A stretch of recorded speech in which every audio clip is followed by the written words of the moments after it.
মহাকাশে শোনা গেল ফেরেশতাদের শব্দ। নিজেদের অজান্তেই কি নাসা আবিষ্কার করলো আসমানে থাকা ফেরেশতাদের জিকিরের ধ্বনি? নাসার একটি গবেষণায় উঠে আসে মহাশূন্যকে নিঃশব্দ ভাবা হলেও আসলে সেখানে প্রতিনিয়ত শব্দ হচ্ছে। গবেষকরা সেই শব্দ শুনে বলছেন যেন বিলিয়ন বিলিয়ন মানুষ একসঙ্গে গান গাইছেন। অথচ শবে মেরাজের রাতে রাসূল সাল্লাল্লাহু আলাইহি ওয়াসাল্লাম বলেছিলেন মহাকাশে প্রতিনিয়ত ফেরেশতারা জিকির করছেন। তবে কি এবার ফেরেশতাদের জিকিরের ধ্বনি রেকর্ড করা হলো? আবু যর রাদিয়াল্লাহু তাআলা আনহু বলেন, রাসূল সাল্লাল্লাহু আলাইহি ওয়াসাল্লাম যখন মিরাজ থেকে ফিরে আসেন তখন তাকে প্রশ্ন করা হয়, আপনি আকাশে কি দেখেছেন বা কি শুনেছেন? উত্তরে তিনি বলেন, আমি যা দেখেছি তোমরা তা দেখো না, আর আমি যা শুনেছি তোমরা তা শোনো না। আকাশে প্রচন্ড কাঁপুনির শব্দ হচ্ছে, আর তা হওয়ার কারণ আছে। আকাশের 4 আঙ্গুল পরিমাণেও জায়গা খালি নেই। সবখানেই ফেরেশতারা সিজদায় আছেন আর আল্লাহর জিকির করছেন। রাসূল সাল্লাল্লাহু আলাইহি ওয়াসাল্লাম হাদিসটিতে প্রচন্ড ঝাঁকুনির মতো শব্দ হচ্ছে বলেছেন। আগে ধারণা করা হতো মহাকাশ যেহেতু একটি বায়ুশূন্য স্থান, তাই সেখানে শব্দ হওয়ার কোনো সম্ভাবনা নেই। কিন্তু মহাকাশ গবেষণা কেন্দ্র নাসার একাধিক গবেষণায় বর্তমান সময়ে এটা প্রমাণিত যে মহাকাশের শব্দ হচ্ছে।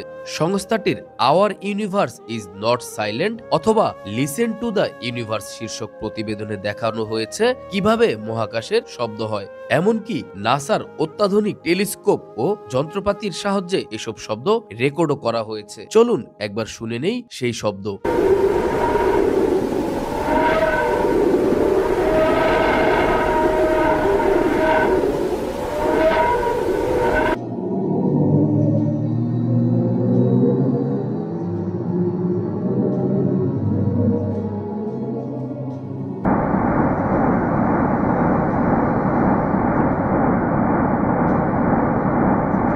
গবেষকরা বলছেন মহাকাশে মুক্তভাবে ছড়িয়ে ছিটিয়ে থাকা বিভিন্ন কণা বা নক্ষত্রের রেডিয়েশনের কারণে এই কম্পন বা ভাইব্রেশন সৃষ্টি হয়। তার কারণেই শব্দের উৎপত্তি। শব্দগুলো ইলেকট্রোম্যাগনেটিক ওয়েভ আকারে থাকে, পরে সেগুলোকে শব্দ তরঙ্গে রূপান্তর করা হয়। একটু খেয়াল করলে দেখা যাবে যে রাসূল সাল্লাল্লাহু আলাইহি ওয়াসাল্লাম 1400 বছর আগেই বলেছিলেন যে আকাশে কাঁপুনির শব্দ হয়। নাসাও বর্তমানে বলছে শব্দ কাঁপুনির কারণেই হয়।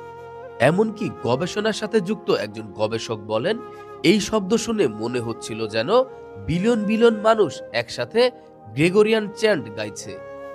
গ্রেগরিয়ান চ্যান্ট হচ্ছে খ্রিস্টানদের একরকম ধর্মীয় সঙ্গীত যা একসাথে গাওয়া হয়। অথচ মহানবী সাল্লাল্লাহু আলাইহি ওয়াসাল্লাম 1400 বছর আগেই বলেছেন যে ফেরেশতারা একসাথে আল্লাহর জিকির করছেন।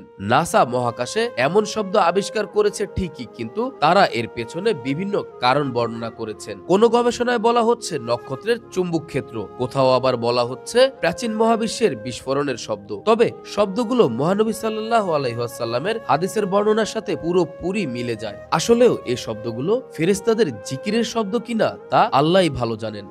শহীদুল ইসলাম, জাগতিক নিউজ।